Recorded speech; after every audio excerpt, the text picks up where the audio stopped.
Ang sarap ng almusal natin today, courtesy of Lumpia Queen Abby Marquez. Sikat na sikat siya online dahil sa kanyang mga cooking videos. Ayan! Meron na siyang 7.1 million social media followers, 103 million likes sa TikTok, at over 1 billion views. Pero bukod sa pagiging Lumpia Queen, si Abby award-winning din. At kasama ni Chef JR ngayon, si Abby Marquez. Morning! Good morning ko! Hello, hello! Kamusta? Ayan. Ako yung nakamusta! Mabuting-mabuti. I hope you're well too. Naku, Abby. Hi, Chef! May tanong lang ako Hello sa'yo. dyan, Ma'am Suzy! Hi! A blessed morning, Food Explorers! Ayan Yes. na mga kapuso. Kasama nga natin ang nag-iisa lang naman talagang Oo. Lumpia Queen. Ayan o. Oy, Chef, At meron si Ate ako Suzy, tanong may kay tatanong Abby. Kakausapin ka daw ni Ate Suzy. Yes. May tanong ako, sa dami mo ng binalot sa lumpia wrapper, pati sinigang, di ba ginawa mo ng lumpia? Yes. Yeah, pero That's sa one of lahat my ng binalot favorites, nyo. sinigang lumpia. O yun. Ano ang number one mo? Ano yung favorite mo sa kanilang lahat? Favorite ko would definitely be peach mango lumpia. Kasi that's one of my first viral videos. And yun talaga yung recipe na nakita kong marami siyang natulungan na businesses and students kasi ginamit nilang recipe idea. Yeah. So, wild. Hanap buhay Oo. nila yung kalokohan ko sa kitchen. And, Ang syempre, dami dahil mong matamis tulungan. siya, masarap siya. And, speaking of desserts, Go ahead, pagluluto you guys. tayo actually ni Chef today ng dessert lumpia. Siyempre ako, honored pa rin, starstruck pa rin na nandito nga tayo sa kitchen studio ng ating Lumpia Queen. At kanina pinaghanda niya tayo ng savory. At siyempre, kaparisa naman natin yan ng kakanin lumpia. Yes. So, yan, madali lang yung recipe niyan, Abby. I'm sure that's something na kayang-kayang gawin din ng kahit sino. I hope maka-inspire din tayo ng iba. Pero, pakita mo nga yung mga kasulok-sulukan ng iyong kusina. Yes, guys, welcome to my kitchen. So, itong kitchen na to, pinareplicate ko or duplicate ko yung kitchen ko sa parents' house namin before. So, dito na ako ngayon nag-shoot ng mga content ko online. Kaya very And- familiar na yung mga tao sa Yes. itsura nitong backdrop natin. Okay. At eto naman, no, siyempre, may mga abubot tayo dito na talaga namang priceless. Yes. Ika nga. Ano-ano itong mga nakikita natin dito, Ate? So we have here itong People's Voice Award winner from Webbies. Yes, and yun nga, I'm the first Filipina born and raised to win this award. And may exciting news ako para Yan, sa inyo ayan, lahat. breaking news yan sa unang hirit, ha? First time to announce this, guys. Ma-proud kayo. I'm gonna judge the Webbies next year. Yo! Yes. And madadagdagan yung pagka-proud namin sa'yo na Yeah. representing the Filipino pride. Proud. Ayan, at saka ito, Yeah. Ito, Chef, Very- bilang kusinero, alam mo kung Yes. gaano ka-big deal to para sa ating nasa culinary industry. yes, totoo yan. James Beard Award. Hindi ako nanalo, I'm a nominee, pero this is a childhood dream. And Childhood yung magnitude kasi na ma-recognize ka na Yeah. ganyang klase ng organization is definitely Wild. a win in itself.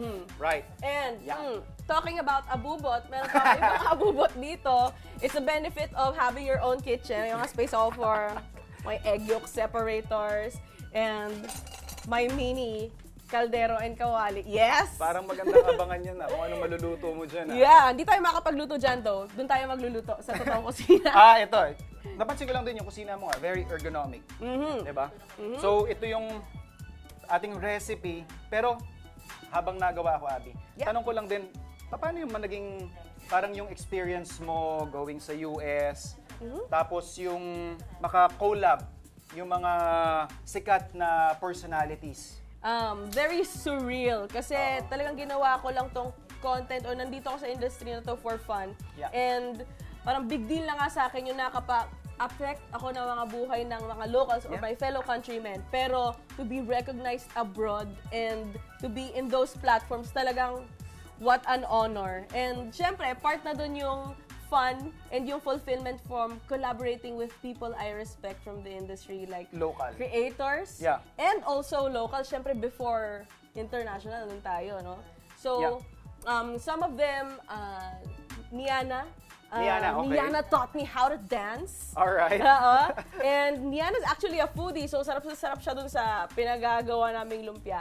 And syempre, Ninong Ryan, tropa ko yan. Yan. Super fun and really makikita mo itong mga creators na to, kung sino sila on cam, ganun Ganun sila in person. Masaya talaga sila kasama. That's very nice. Tapos yung experience mo nga with the US morning show. Guys, yung English ko naubos. Yeah. So masayang experience yan, ha? Yeah. Pero, alam mo kasi di naubos ang English ko. Oh. Singing. Which Yeah. apparently first love mo pala. Yeah. Okay. Before ako mag-cooking, actually, ako'y nasa music TikTok. Wow! Teka, magsistick lang ako dun sa alam kong gawin. Magluluto ako. Nirap lang natin yung ating kutsinta at saka yung ating cheese. Ipiprito ko yan habang sasample lang tayo ni Abby. Yes, guys. Leaves will soon grow from the berries of trees, and all will be alright in time. From waves overgrown come the colors of seas, and all will be alright in time. Oh, you never really love someone until they learn to forgive. Pwede na ba? Oh my God, O grabe dapat ba naman. manatili na lang ako sa food TikTok? No! Pwede mo siyang pagsabayin definitely. Malulungkot kami, Abby, pag hindi mo pinursu pareho mong passions. First Pero, time seeing on national TV, by the way. Thanks, guys. galing grabe. O, ito na yung ating paborito. Wow. Paborito mo to actually, kakanin, di ba? Yes, kakanin and lumpia all in one. This gonna be heaven. Masaya to. At saka very safe ng recipe. Yeah. Diba? Patiti. Diba? Yeah. Good morning. Good morning! Ayan. Good morning. Diyos ko, wala pang ibang mas good vibes sa ganitong klaseng kwentuhan, kantahan, at saka syempre, lutuan ng mga masasarap na putahe. Lumpia Queen, maraming salamat for Thank you, inviting us. Chef. Thank you, Chef. Thank you, everyone. Nasa social media si Lumpia Queen natin.